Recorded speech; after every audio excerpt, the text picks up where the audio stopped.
CM Siddaramaiah ಅವರು ಇದೀಗ ವಿವಾದಕ್ಕೆ ಗುರಿಯಾಗಿದ್ದಾರೆ. ಹೌದು, ಇತ್ತೀಚೆಗೆ ಸಿಎಂ ಸಿದ್ದರಾಮಯ್ಯನವರು ಕಾರು ಹತ್ತುವಾಗ ಅವರ ಅಭಿಮಾನಿಯೊಬ್ಬರು ಸಿದ್ದರಾಮಯ್ಯನವರಿಗೆ ಮಂತ್ರಾಲಯದ ಶ್ರೀ ಗುರು ರಾಘವೇಂದ್ರ ಸ್ವಾಮಿಗಳ ಫೋಟೋ ನೀಡಲು ಮುಂದಾಗುತ್ತಾರೆ. ಈ ವೇಳೆ ಸಿಎಂ ರಾಯರ ಫೋಟೋ ಸ್ವೀಕರಿಸದೆ ಅದನ್ನು ನಿರಾಕರಿಸಿ ವಾಪಸ್ ತಳ್ಳಿದ್ದಾರೆ. ಇಲ್ಲಿ ಮತ್ತೊಂದು ಇಂಟ್ರೆಸ್ಟಿಂಗ್ ಸಂಗತಿ ಏನಪ್ಪಾ ಅಂದ್ರೆ, ರಾಯರ ಫೋಟೋ ನಿರಾಕರಿಸಿದ ಸಿಎಂ ಸಿದ್ದರಾಮಯ್ಯ ಚಾಣಕ್ಯನ ಕುರಿತು ಅಭಿಮಾನಿಯೊಬ್ಬ ನೀಡಿದ ಪುಸ್ತಕವನ್ನು ತೆಗೆದುಕೊಂಡಿದ್ದು ತೀವ್ರ ಚರ್ಚೆಗೆ ಗ್ರಾಸವಾಗಿದ್ದು, ವಿಪಕ್ಷ ನಾಯಕರು ಸೇರಿದಂತೆ ರಾಯರ ಆರಾಧಕರು, ಭಕ್ತರು ಸಿಎಂ ಸಿದ್ದರಾಮಯ್ಯ ವಿರುದ್ಧ ಆಕ್ರೋಶ ವ್ಯಕ್ತಪಡಿಸಿದ್ದಾರೆ.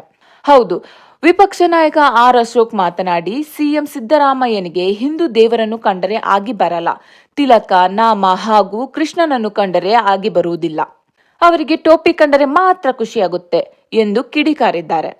ಇನ್ನು ರಾಯರ ಪರಮ ಭಕ್ತರಾಗಿರುವ ನವರಸ ನಾಯಕ ರಾಜ್ಯಸಭಾ ಸದಸ್ಯ ಜಗ್ಗೇಶ್ ಅವರು ಸಿಎಂ ಸಿದ್ದರಾಮಯ್ಯ ನಡೆ ವಿರುದ್ಧ ತೀವ್ರ ಬೇಸರ ವ್ಯಕ್ತಪಡಿಸಿದ್ದಾರೆ.